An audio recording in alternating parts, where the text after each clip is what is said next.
Bismillahirrahmanirrahim. Assalamualaikum warahmatullahi wabarakatuh dan selamat malam.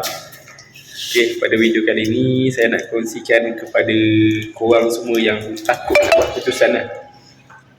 Sama ada keputusan tu baik ke buruk ke.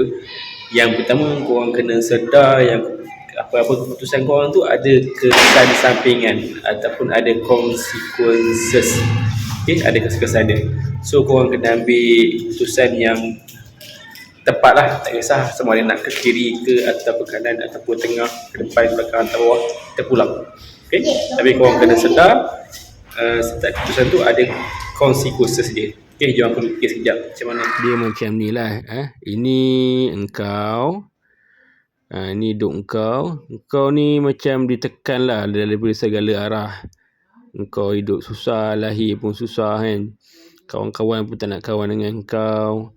Dan kau tertekan, tiba-tiba kau pun rasa nak buat keputusan lah. Nak buat lah keputusan. Okay? Kau nak buat keputusan, kau nak pilih sama ada kau nak pergi belajar, kau nak solek muka kau bagi cantik, kau nak kerja kuat, supaya orang semua suka dengan kau. Tapi pilihan tu dekat tangan kau lah.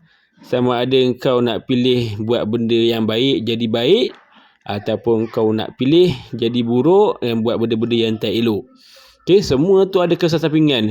Buat baik engkau dapat baik, buat buruk pun kau dapat buruk. Tak kisahlah apa alasan sekalipun. Okay, fikirkanlah apa benda yang aku cakap ni. So sekarang korang dah faham macam mana cara korang nak buat keputusan.